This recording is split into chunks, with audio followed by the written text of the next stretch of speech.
I love emoji tattoos, and I've done quite a few, and I want one. I really want the bitch, you know? That's like my favorite emoji ever. What's up, GQ? I'm Bang Bang. I'm a tattoo artist in New York City, and today we'll be reviewing the tattoos of some of the biggest stars in the NBA and WNBA.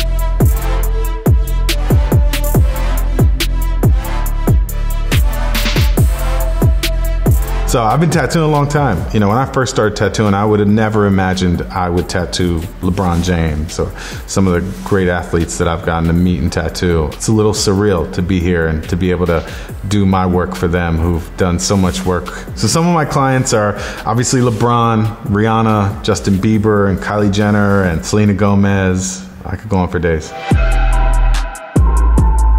LeBron's got a bunch of tattoos. He's got a bunch of really iconic tattoos as well. I met LeBron 5-6 years ago through a mutual friend who's in his close circle, and they work on the shop together, and he was vetting me to make sure I'm, you know, cool to be in the circle. And so LeBron flew me to his house when he was in Cleveland. We tattooed in his basement. I did a portrait of his daughter when she was about 2 years old. Some of the things about LeBron's tattoos is we can't tell what every one of them are because some of them are older, some of them are cover-ups. As we talked through all his tattoos, he really loved his tattoos. He has something on his chest that I just remember him explaining it was terribly painful.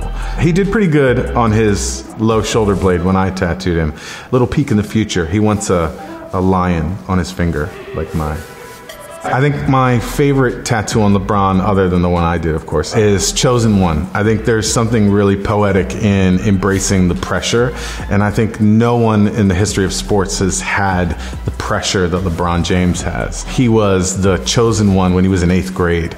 Everybody knew he'd be great, and that's a really hard thing to live up to. So I love LeBron's Chosen One tattoo most. Allen Iverson's style was one of a kind, and still is. There was a lot of controversy surrounding Allen Iverson's tattoos. Early on in his career, the marketing ads and even toys that kids would buy, they didn't have any tattoos, although he did, and this was a really large point of contention. Not only did Allen Iverson have lots of tattoos, but he had his neck tattooed, he had his hands tattooed. Even still now, it's a touch taboo, but not nearly what it was then. Allen Iverson was a superstar in the late 90s and early 2000s when no one had tattoos, especially NBA players and athletes in general. Really, he was the most famous, most tattooed person for a long period of time. Now we see many NBA players that look like this, but at the time we didn't. So he's really the godfather of style to this community of people who love, adore, and play basketball in the NBA. Well, it looks to me like if it doesn't have wings, Melo doesn't want it. I love his theme of black, gray, red. These work really well. They work well on his skin tone. If LaMelo says he's done, I don't believe him. To be honest, I'm done. I'm gonna get a call next week. I'm just only gonna get like little tats, if anything. 70% of the adverse events that happen or are recorded in tattooing are from red ink.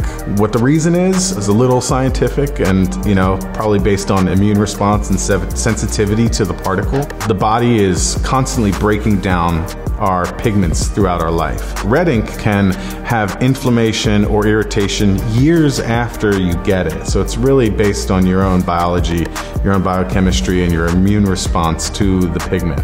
There's also colors like purple, and purple has a lot of reds in it. Most of the reactions happen because of red. If it's my vote, he's got work to do. But they look good. I like that he's got good ones. His brother's got better ones. The artist that made Lonzo Ball's tattoos really specializes in color, actually. One of the most impressive things he's ever done in black and gray is on Lonzo with this civil rights tattoo. Obama, Malcolm X, Martin Luther King. What's really most beautiful about Lonzo's tattoos, again, is we can tell what it is right away. We can tell who it is right away. And there's a theme through his whole arm. It's not a mishmash of styles or subjects. It's done so large, and we see these players so small on TV, we still can tell what it is. This is a really, really well done tattoo. These will never need touch-ups. They're done in such great contrast, and they're done at a scale so large that when Lonzo's in his 50s and 60s, we'll still be able to identify who these people are. And the brain has this way of understanding things that are even very blurry. It's kind of like this skill set. We recognize faces, especially in iconic photography. We know these images as much as we know these faces. We know these shots, we know this photography. And so it will always connect for people. On his other arm,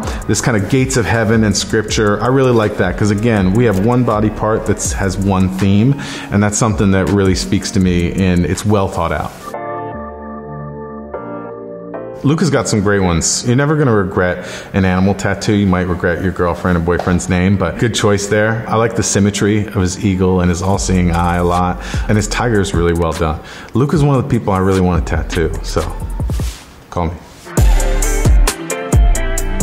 J.R. Smith might have been the most tattooed NBA player ever. We had to like really try to find space for J.R. to tattoo him. He was that tattooed, and he was that tattooed early in his career. When he played for the Knicks, I would tattoo him all the time, but it was never anything big. They even made a t-shirt out of J.R. Smith's tattoos that became very famous because he's so iconic, and he's one of the only athletes that I know of that have the Jordan logo. And I remember I was at Amari Stoudemire's house once, and Iman Shumpert was there, and Melo, and JR was on the team at the same time. Iman Shumpert was like, man, I want to get a Jordan logo. Amari Stoudemire was like, why? And he's like, what do you mean, why? It's Jordan. He goes, man, get your own logo.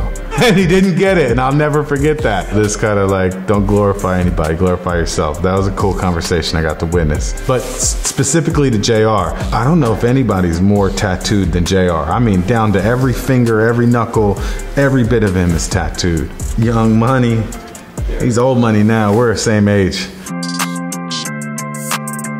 I think my favorite thing about Brittney Griner's tattoos is the color work, the flowers. So there's a balance in her design. There's this delicate side of her arm, and then there's this more aggressive side. So it's not just a lion, it's a lion roaring, which probably speaks to a lot of who she is as a person. There's certainly this, delicate nature to this person, and there's certainly this aggressive nature to this competitive athlete. She's also got symmetry, a lion and a skull. These are aggressive imagery. And then birds, flowers, color. It's really stark contrast between the two. I like her style. Ja Morant's got what looks to me like small ones first, and then decided, all right, it's sleeve time. David Beckham, very famous cloud tattoos. This cloud work filler of a sleeve style, it's a quick, easy way to get it done. It really looks great on him. He avoided his ditch, the bend in his arm, and his elbow, which is a smart move. The inside of the arm at the ditch and the elbow are probably the most painful parts. If someone has a lot of tattoos and they're kind of patchwork and they really want to go full sleeve, clouds, filler, smoke, motion, these are all ways to fill the gaps. Generally, when I'm designing a sleeve from scratch, I'm thinking about the shape more from the start than you'll see in people who get tattoos in this style, like Ja. So Ja probably got a cross, and he got a piece at the top of his arm and his inner bicep and inner forearm, and then that was it. I would recommend usually to design your sleeve from start, but it's not always the case. What I really like about Ja's tattoos is we can tell what they are right away, and I think that's a really important thing that gets lost sometimes. Steven Adams is a monster, one of the most intimidating players to ever play in the NBA. I think the tattoos add to it a little bit. I like the consistency of his theme. It looks like he had a couple before he did these sleeves. His bicep has an image, his forearm has a word. Beyond that, even the ones that are there were made really cohesive with this design. Another thing I really like about this design, if you look around the midsection of his arm towards his elbow, that motion goes with the body. So as he bends, that motion, it actually increases. It doesn't move against the natural motion of the body, which is something I really love with successful tattooing. I love Kobe Bryant, and I love his tattoos. Kobe's tattoos are really iconic as well because we learned about Kobe and we knew Kobe and we loved Kobe so much, really identifying person, and then he showed up with a tattoo. And that was cool. It wasn't something we expected to see from Kobe, but it was also something delicate, this crown of butterflies. And then he kept getting tattooed, and every one of his tattoos were a tribute to someone he loved. We can tell really easily what's most important to Kobe Bryant through his tattoos. I think it's really beautiful that many NBA players have gotten tattoos to Kobe as him being one of the most important people to them. There's some poetry there. My favorite thing about Courtney Williams' tattoo is there's a theme, right side. And then I noticed she's got one tattoo on her left shoulder there. And I was like, oh man, almost perfect. I'm sure she'll continue getting tattooed and that'll balance, but her peace sign's really dope. Similar to what Allen Iverson did in the NBA. Courtney Williams is kind of having some of that influence now in the WNBA as well. We don't see a lot of WNBA players heavily tattooed, but Courtney's one of them. She's got a dope style. Well, her lion tattoo is dope. And she's even got her hand tattooed, so she's in the club. How bad do you think that knee tat hurt? Knee tattoos are serious, just in general. But you get a knee tattoo that's big, solid, black, you're tough. It's tougher than me, that's for sure. What I really love about Dame's tattoos, especially the one on his left-hand side, we're seeing the scripture, is that angle moves with his body. So it actually creates a shape. We're never gonna sit down and be able to read Dame's tattoo. As far as imaging goes, it creates a really unique shape and image and frame of him. And so I love this tattoo of this scripture on his arm. You see what I'm saying? How that angle changes with his body motion, and it all points to his center point. I really think that's beautiful. It looks like Dame got a lot of tattoos throughout his life. Maybe at multiple periods, but the consistency of how they're tied together is really well. We call it filler, right? And so it's not any one thing. It's just background. Sometimes it's noise, sometimes it's cloud, sometimes it's motion or just gray shading to frame the image for the eye. I love Dame's tattoos. His chest tattoo is pretty intricate. It's beautiful. Jordan Clarkson's a baller. The first thing that I see is this symmetrical portraits. I'm not sure who they are, but I'll know that those people are most important to him. So as you look down, these people are right here. And that's part of his identity. What's the viewing angle of people and how do they view you? What's your head-on image? And having two portraits right there says a lot about him. Praying hands, he's got Nipsey, he's got a couple of portraits. I like his gambler tattoo a lot. This is cool. He's got a bobblehead superhero son figure. It's cute. I would bet they were done at separate times. I bet he had his portrait of his son done and then he's like, let me make him a little superhero. Dude, he's heavily tattooed. There's not a spot left on this arm. Maybe his thumb. He's got his fingers tattooed, his hands tattooed. He's what we call full.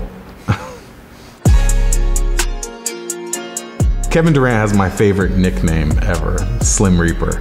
Kevin Durant ever came to me and said, what should I get? I'd say, you have to get a Reaper tattoo. It's cold, and that's just the coldest nickname ever. His torso is heavily tattooed, and yeah, you wouldn't guess it. Kevin does a lot of things outside the NBA too. And so in business, and maybe that's part of his image that he wants to keep, you know, more clean cut. But he's pretty heavily tattooed on his stomach. I don't often see people getting hidden tattoos. It's almost like people want to see them and they want people to see them. It's almost like this, what would I externalize that I feel internally? And so that's almost a lot of the reason why people get tattooed. So to see somebody who's heavily tattooed, but it's all very private, speaks to who Kevin Durant is. He is kind of private. He is kind of reserved. This speaks to his style. I've never seen a Heath Ledger Joker tattoo. I'm kidding. I'm totally kidding. I've seen it a lot. But it's cool. It speaks to that amazing actor who's not with us anymore and the impact he had. I really like DeMar DeRozan's Joker tattoo. And I like the symmetry of both of his arms are tattooed with portraits. So that's, again, plays to the balance of the body. They fit his jersey well, they fit his body well. He's got great shape and great tattoos to match. A lot of these, it looks like, although he has a sleeve, they weren't planned cohesively. So he's got a bunch of different subject matter and has filled spots, but he's done it well. I think Richard Jefferson got this when he was like 16. Because I have a goofy tattoo just like this one. That's what we all do. It's like, all right, what would I get and not regret? Well, me. Love me some me. But it's cool. It's part of his image now. I think he's such a polished guy. It's strange that he has a tattoo almost to begin with. And then he doesn't have many. So if he was covered in tattoos, this RJ wouldn't stick out at all, right? LeBron's got LJ on him. Jordan's got Clarkson on his back. It's consistent and common. And the only reason it sticks out to us is it's the only one. A great tattoo will define you. And so we find this exists throughout all sports, throughout all celebrities. Think of Rihanna's hand tattoo. We saw it in Super Bowl ads. It was just her hand, but we knew who it was. So if we saw this tattoo and we didn't see Richard Jefferson, we'd still know who it is. And so if that connection is made, I always think it's a great tattoo. Advice to young players would be, if you're going to get tattooed, get great tattoos. You can find great artists, you have access to great artists. They all want to tattoo you, they want to do something great for you. Don't be the designer of your tattoo. Find somebody who's so great at tattooing and designing tattoos, and then speak about your idea and come up with a plan that's going to look great visually. NBA players are great at playing in the NBA. Sometimes they're not great at designing tattoos, and so leverage an artist's skill set, let them help you design something that'll be iconic and timeless, and you'll enjoy your tattoo forever. Thanks for watching, I'll see you next time.